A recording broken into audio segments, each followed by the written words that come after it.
That means if there was an incident and I was 51% at fault, I'd actually get 0 now. Okay. What is comparative negligence? I'll take this one because I'm going to point to DeSantis on this one because this was a big change that just came out last year, okay?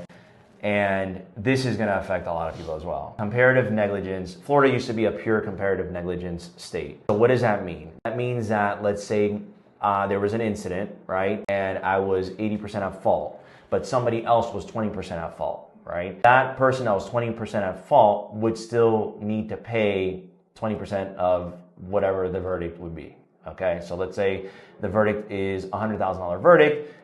They were found 20% at fault, then they would pay $20,000, just generally, okay? Those are easy numbers, and that's why I'm using those, right? That's pure comparative, right? Now we're under a modified comparative. What does that mean? That means if there was an incident and I was 51% at fault, I'd actually get 0 now, okay? And as we all know, we don't all live in a bubble, right?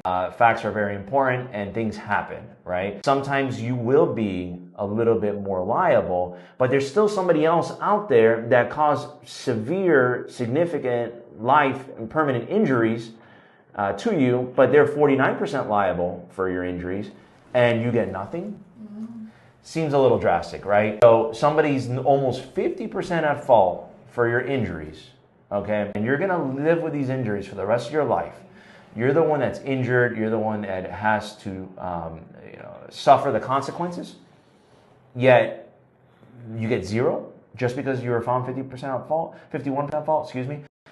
I think that's a big problem. Okay, so that's where we are now. We're on a modified comparative negligence as opposed to pure. Pure makes a lot more sense because at the end of the day, if you are a certain percentage at fault in a pure comparative negligence situation, well, that gets removed from your recovery anyway, you know? Right. So it's not as if you're getting that money for something that you caused, or you're not getting money for a situation that at the end of the day, those are your injuries and you caused those injuries, right? Whatever that percentage is being taken away from your ultimate recovery anyway, right? So that makes more sense than saying, hey, you're 51% at fault, you're not getting anything at all, okay? And that's extremely, extremely prejudicial for a lot of people.